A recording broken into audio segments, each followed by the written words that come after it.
Yose na nyungusuza kandi zirakomeza neza aho uri hose mu cyo bigiye bitandukanye Iburasirazuba Iburengerazuba Amajyepfo Amajyaruguru ni Kigali ubuzima 500 njye wumva nitwa Ishyaka managera n'abana ukina na banyina twizere ko mumeze neza cyane kandi mukomeze kwishimira ibihe murimo batameze neza kandi namwe mukomeze kwihangana kuko Uwiteka niwe ushobora byose ni nyine muhwe akaba nyiri imbabazi aho muri hose hagiye hatandukanye abari mu Rwanda bakongera gukurikirana irushanwa ry'amagare rya mbere muri Afurika riri mu kubera mu Rwanda nizeye ko namwe mukomeje kuryoherwa n'uburyo igare rwose nimo ragenda ribashimisha cyane ariko inkuru mbazaniye nuko umuzi cyane wigira inshanutsi ku mirambo cyangwa aho aba haburiye ubuzima bw'abantu mu gihe baba bagiye kubashingura muramuzi cyane nka Pastor Claude muramwibuka mu minsi ihiseho ku rupfu rwa mushiki wacu witabye Imana mwarabyumvise cyane gogo mwana byumvise cyane ku rupfu rwa nyakwigendera dore imbogo uwo bitaga Vavajuru bose baruhukire mu mahoro ariko nanone inkuru iri mirangiraho ku mihanda nuko witwa Pastor Claude ndetse n'abandi bagiye batandukanye baje gufatirwa mu rugo aho witwa Kiboke wiyahuye yitwitse gukora ku mugore we yamucaga inyuma nuko abagize umuryango yaba n'umugore na famiye y'uyu mugore wa Kiboke witwitse nuko Pastor Claude yamaje gufatirwa aho ngaho ndetse ko hari n'andi makuru ko ari bagenzi be bafashwe aho nabonaga n'abanyamakuru bagiye batandukanye rwose bajya gushakira views ku murambo rwose n'abarimo barirukanka abandi baca mu bigori abandi baca mu miyenzi abandi bagaze mu nsina z'imibyari abandi bari hejuru y'amabati ibintu byakaze ati rero byagenze bite kwa kane hahise niho twagiye tubana ku mbuga nkoranyambaga tukabona rwose umugabo ubyibushye w'inda rwose munini cyane aho byavuga yitwitse akoresheje essence aho essence yari yatumye umumotari yaza bakayimwaka ariko bikarangira yamurushije imbaraga akajya mu nzu akayimenaho akitwika ati byagenze bite uyu ngo ni umukozi w'Imana ariko sinzi umukozi w'Imana rwose wakifata akivanamo ubuzima Imana yamuhaye bwo ni umutima n'ibindi bice byose Imana yamuhaye akaba yafata umwanzuro wo kwitwika kuko ngo byavugaga ko ngo umugore we amuca inyuma yamujengereje dore ko atari ubwa mbere barwanaga byinshi byetandukanye dore ko nabonye ko n'uwo bavugaga wamusamanyaga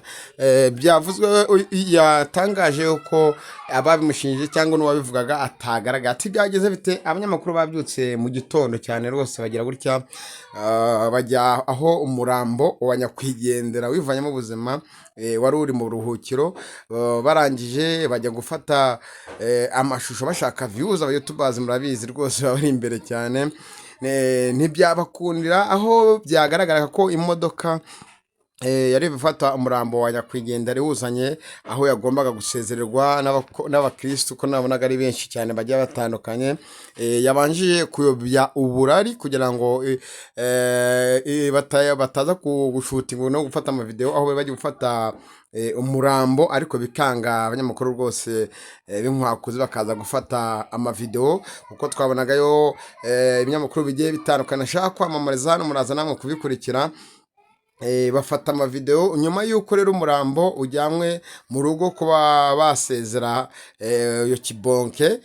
ngo ari umukozi w'Imana dore ko nabonye ngo hari handitse ngo bishop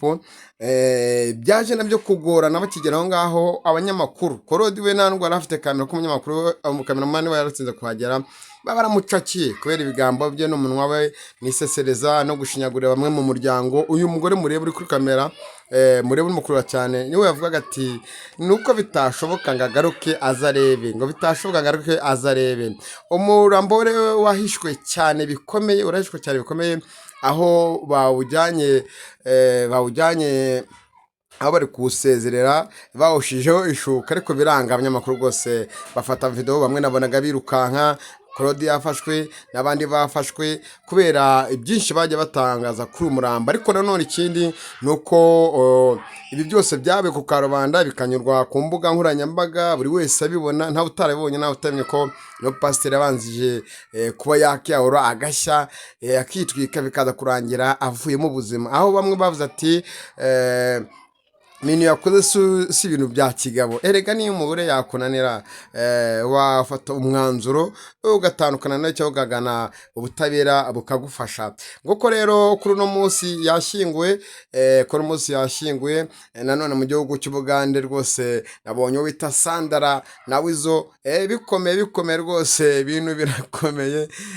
ngo zikigenya muna ibindi bindi. Ariko isi akabavuga ngo kuba barambuze ndahari ndi umutananirwa sinyanyina n'abana nyina na banyina nizi nkuru. Ariko naho uzamura mu nkuru z'imirambo zo gushinyagurira abantu bagiye batandukanye. Aho ni kwa Yose rwose na Sandara, ariko ahangaha umukozi wabo rwose yaratabaye afata Sandara cyane, aho Yose avuga ati nyamuna kamiliyoni ntabara mujyane n'umugore iwabo mu Rwanda. Rwose murabona ko ari ibintu biri hanze by'ingo bigiye bitandukanye, nyamuna ntabwo bikwiye. Iyi foto nanone murimo murareba aho hagati rwose n'umukozi wari bafashe Sandra avuga ati have nyamuna have mugabo ati kakaguru wagonze rwose urongera kagonze. Ariko ku kindi ntago muzambona mu nkuru zo kujya kuvuga ngo umugore yishe umugabo, umugabo yishe umugore n'ibindi byatandukanye. Kiboke rero ngako aruhukire mu mahoro, yaritwitse kubera ko yafushye ko umugore amucaga inyuma. Bivuga ko n'uyu mugore atari yoroshye, yari umugore rwose ufite ingeso mbi, yari umugore w'umusambanyi, yakoraga byinshi byatandukanye, ariko ntawe ubizi. Ni inkuru twumva mu YouTube, ni inkuru twumva muri no mihanda. Ariko nanone Claude icyo namugaya nicyo namubwira ko ni uko yavuga ati ndashaka kureba koko nimba kuko yasize ngo muzamushyingure rusororo, mumushyingure mu makaro. Ndashaka kureba koko nimba muri mumujyane mu makaro mukamushyingura rusororo. Ko Kiboke uriho rest in peace bitabye Imana, uwo mudamu niwe wavugaga nawe byinshi byetandukanye. Hari hakurya mureba hari akantu k'umutima wasadutse, nawe yarari rwose igice cyo hejuru yamba ubusa, hasi ku birenge yambaye ibirenge, aho yaramaje kwitwika, inyama zose zashishutse, ahantu hose byagenze ukundi biza kurangira yitabye Imana. Reka dusoreze kuri iki ngiki